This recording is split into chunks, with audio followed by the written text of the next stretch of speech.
नमस्कार, हिमाचल अभी.com से मैं दिव्या। पेश है कोरोना पर स्पेशल रिपोर्ट। कोरोना का कहर। भारत में मरीजों की संख्या 17,000 के पार। बीते 24 घंटे में सामने आए 1,553 नए मामले, 36 की मौत। लॉकडाउन के बीच राहत, आज से माल ढुलाई और निर्माण कार्य को मिली छूट। गोवा के बाद अब मणिपुर हुआ कोरोना संक्रमण से मुक्त। लॉकडाउन में दिल्ली में फिलहाल कोई राहत नहीं, उत्तर प्रदेश बिहार ने दी कुछ ढील। महाराष्ट्र में 24 घंटे में सामने आए 552 नए मामले, 12 की मौत, संक्रमितों का आंकड़ा भी बढ़ा। अफगानिस्तान के राष्ट्रपति भवन में दर्जनों स्टाफ कोरोना पॉजिटिव। न्यूजीलैंड के प्रधानमंत्री ने कहा, हमने संक्रमण पर काबू पाया। कोरोना वायरस के चलते अमेरिका में राष्ट्रपति चुनाव पर संकट के बादल। कोरोना संकट के बीच क्या खाएं कि आपकी बॉडी से वायरस हार जाए। कोरोना संकट के बीच डेंटिस्ट ने पुलिस की वर्दी पहनी, फिर अंधाधुंध फायरिंग कर 16 लोगों को मार दिया।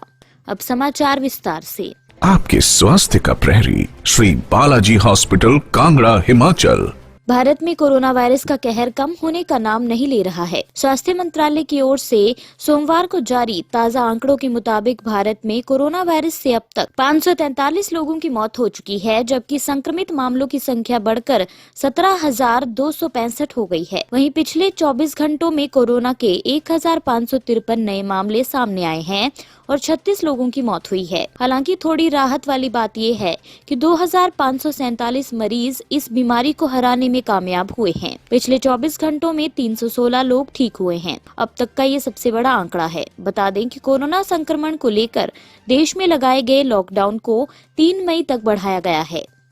गृह मंत्रालय ने आज से दी गई रियायतों पर जारी अपने आदेश में कहा है कि लोगों की वास्तविक परिस्थितियों का आकलन कर ही उन्हें लॉकडाउन के दौरान छूट दी जाए। प्रवासी मजदूरों को अपने घरों तक जाने के दौरान अधिकारी उनमें सामाजिक दूरी के नियम का पालन कराएं, जिसके बाद वे अपने गृह क्षेत्र में अनुमति प्राप्त आर्थिक गतिविधियों में शामिल हो सके। लेकिन हॉटस्पॉट में कोई छूट नहीं दी जाएगी। बिना हॉटस्पॉट वाले इलाकों में सोमवार से रेल, सड़क और समुद्री मार्ग से अंतर्जातीय और राज्य के भीतर माल की ढुलाई की इजाजत होगी। इसके अलावा वाहनों में 2 डॉक्टर और 1 हेल्पर होने चाहिए। वस्तुओं की आपूर्ति के लिए खाली वाहनों को मंजूरी दी गई है। जरूरी सामान के लिए खुदरा और थोक दुकानें खुली रहेंगी। बड़ी ईंट और गारे से संबंधित स्टोर खुलेंगे। हाईवे के किनारे के ढाबे और ट्रक मरम्मत दुकानें खुलेंगी। जरूरी सेवाओं के लिए स्टाफ मजदूरों की आवाजाही की इजाजत होगी। इसके अलावा कई सेवाओं को सशर्त अनुमति दी गई है।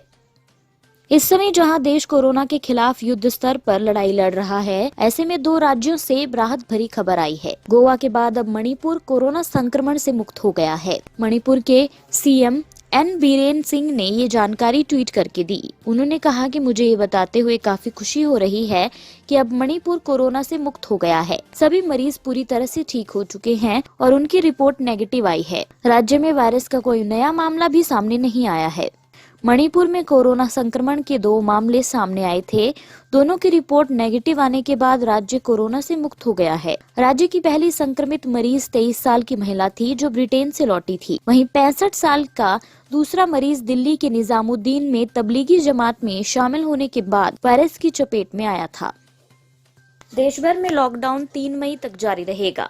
इस दौरान आज से केंद्रीय गृह मंत्रालय ने चिन्हित क्षेत्रों में कुछ छूट दी है। हालांकि जमीनी स्थिति के आधार पर राज्यों ने अपने अपने हिसाब से इन छूट को बांटा है। जिन इलाकों में अभी भी कोरोना वायरस का खतरा है, वहां किसी तरह की छूट नहीं है और सख्ती बरती जा रही है। दिल्ली सरकार ने लॉकडाउन में किसी तरह की छूट न देने का फैसला किया है। उत्तर प्रदेश में कुछ हद तक कामकाज में छूट दी गई है, जिसमें सरकारी दफ्तरों में 33% स्टाफ का आना शामिल है। मध्य प्रदेश के भोपाल, इंदौर और उज्जैन में पूरी तरह से लॉकडाउन लागू रहेगा। महाराष्ट्र में ग्रीन और ऑरेंज जोन में कुछ हद तक औद्योगिक गतिविधियां शुरू होंगी। जिन गतिविधियों को शुरू किया जाएगा, वहां फैक्ट्रियों की ओर से मजदूरों को लाने ले जाने की सुविधा दी जाएगी। बिहार में सरकारी मजदूरों में आज से कामकाज शुरू हुआ, लेकिन सोशल डिस्टेंसिंग का पालन करना जरूरी है। कोरोना से सबसे ज्यादा प्रभावित राज्य महाराष्ट्र में संक्रमितों की संख्या 4,200 पहुंच गई है। महाराष्ट्र में बीते 24 घंटे में 552 मामले सामने आए हैं और 12 लोगों की मौत हो चुकी है, जिसके बाद मृतकों की संख्या 223 हो गई है। वहीं मुंबई में कोरोना वायरस के संक्रमण से हड़कंप मच गया है। यहाँ के अलग अलग 148 मेडिकल स्टाफ कोरोना पॉजिटिव पाए गए। जबकि अभी रेस्ट के बाद कई और लोगों की रिपोर्ट आनी बाकी है। वॉकहार्ट हॉस्पिटल में 26 नए कोरोना पॉजिटिव मामले सामने आए हैं और ये सारे यहाँ के मेडिकल स्टाफ हैं। इस हॉस्पिटल से अब तक कुल 80 मेडिकल स्टाफ कोरोना से संक्रमित हो गए हैं। अन्य समाचार ब्रेक के बाद।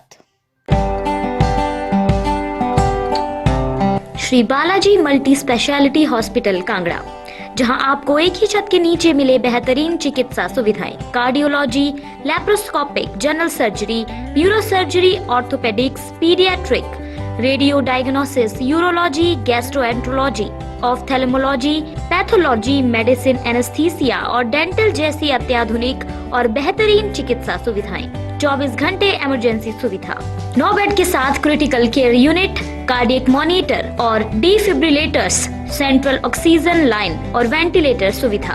हिमाचल प्रदेश के सबसे बड़े निजी स्वास्थ्य सेवा प्रदाताओं में से एक Shri Balaji multi speciality hospital Kangra राष्ट्रीय स्वास्थ्य बीमा योजना के साथ सूचीबद्ध Shri Balaji multi speciality hospital Kangra BPL परिवारों के लिए अस्पताल में कैशलेस भर्ती होने के साथ ही ईसीएच की भी सुविधा। हमारा पता Shri Balaji multi speciality hospital, Balaji Vihar, Ujjain, Kangra. संपर्क करें 9218411108 पर। Shri Balaji multi speciality hospital Kangra.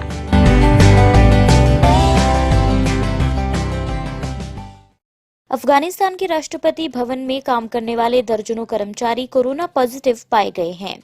शुरुआत में 20 लोगों के संक्रमित होने की बात कही जा रही थी, लेकिन ये संख्या बढ़कर 40 हो गई है। अफगानिस्तान की सरकार ने इस बारे में अब तक कोई टिप्पणी नहीं की है और न ही अभी राष्ट्रपति अशरफ गनी के संक्रमित होने की कोई खबर है। 70 वर्षीय गनी कैंसर की वजह से साल 1990 में ही अपने पेट का एक हिस्सा खो चुके हैं। अफगान सरकार के एक अधिकारी ने कहा था, राष्ट्रपति भवन में 20 लोग कोविड-19 संक्रमण से पीड़ित हैं। हालांकि इस बारे में सार्वजनिक रूप से नहीं बताया जा रहा है ताकि लोगों में घबराहट न फैले। न्यूजीलैंड की प्रधानमंत्री जसिंडा अर्डन ने कहा है कि न्यूजीलैंड ने बाकी देशों के मुकाबले शानदार काम किया है। उन्होंने कहा कि न्यूजीलैंड ने कोरोना वायरस के संक्रमण फैलने पर लगभग काबू पा लिया है। न्यूजीलैंड में कोरोना संक्रमण से अब तक सिर्फ 12 मौतें हुई हैं। जसिंडा ने कहा कि उन्हें हर एक व्यक्ति के स्वास्थ्य के बारे में फोन पर जानकारी मिलती रहती है। उन्होंने कहा कि हम उन चंद देशों में हो सकते हैं जो ऐसे माहौल में भी कुछ काम कर पाए हैं। प्रधानमंत्री ने कहा कि सरकारी अधिकारी आश्वस्त हैं कि देश में कम्युनिटी ट्रांसमिशन नहीं हो रहा है। न्यूजीलैंड में 28 अप्रैल से लॉकडाउन में थोड़ी ढील दी जाएगी। एक तरफ कोरोना वायरस महामारी ने अमेरिकी अर्थव्यवस्था की धार कुंद कर दी है, तो दूसरी तरफ ये डर भी अब लोगों को सताने लगा है कि चुनावी साल में लोकतांत्रिक प्रक्रिया का क्या होगा। अमेरिका में प्राइमरी चुनाव में देरी हो रही है या रोक दी गई है। पोलिंग स्टेशन बंद हैं और किसी भी गैर हाजिरी में होने वाली मतदान प्रक्रिया को संदेहास्पद बना दिया गया है। राजनेता, विधायिका और अदालतों में चुनावी प्रक्रिया के मुद्दे पर एक कलहप्रिय लड़ाई में उलझकर रह गए हैं। पूर्व निर्धारित कार्यक्रम के अनुसार इस नवंबर में नए राष्ट्रपति, कांग्रेस की ज्यादातर सीटों और प्रांतीय सरकारों की हजारों सीटों के लिए चुनाव होने हैं। कोरोना वायरस से पैदा हुई महामारी यानी कोविड-19 का प्रकोप जिस दवा से खत्म होगा, इस सवाल का जवाब तलाशने के लिए दुनिया भर के शोधकर्ता मेहनत कर रहे हैं। अभी तक एक ही बात साफ है कि जिन लोगों की रोग प्रतिरोधक क्षमता मजबूत है, उन पर कोविड-19 का हमला घातक नहीं होता। अब बाजार इसी बात को भुनाने में लग गया है। प्रतिरोधक क्षमता बढ़ाने के अनेक उपाय मीडिया, सोशल मीडिया पर सुझाए जा रहे हैं। ऐसा पहली बार नहीं हो रहा है। हर महामारी के समय में ऐसी बातें होती रहती हैं। 1918 में जब स्पेनिश फ्लू फैला था, तब भी इसी तरह की बातें हुई थी और आज 2020 में भी ऐसा देखने को मिल रहा है। हालांकि इन 100 वर्षों में मेडिकल साइंस के लिहाज से इंसान ने काफी तरक्की कर ली है। कोरोना संकट के बीच कनाडा के नोवा स्कॉटिया प्रांत में हुई गोलीबारी की घटना में एक संदिग्ध समेत 16 लोगों की मौत हो गई। मारे गए लोगों में एक पुलिस अधिकारी भी शामिल था। बताया जा रहा है कि पुलिस अधिकारी के रूप में एक भड़के हुए शख्स ने इस घटना को अंजाम दिया। घटना के बाद पुलिस ने शूटर का भी शव बरामद किया है। अधिकारियों ने कहा कि ये कनाडा के इतिहास की सबसे घातक घटना थी। अधिकारियों के मुताबिक हैलिफैक्स के उत्तर में लगभग 100 किलोमीटर के छोटे से ग्रामीण बंदरगाह पोर्टापिक में एक घर के अंदर और बाहर कई शव पाए गए। इसके अलावा अन्य स्थानों पर भी शव पाए गए हैं। शूटर की पहचान ग्रेबियल वोटमैन के रूप में की गई है, जो कुछ दिन पहले ही पोर्टापिक में रहने आया था और एक डेंटिस्ट था। इसी के साथ ये बुलेटिन यहीं समाप्त होता है। धन्यवाद। आपके स्वास्थ्य का प्रहरी श्री बालाजी हॉस्पिटल कांगड़ा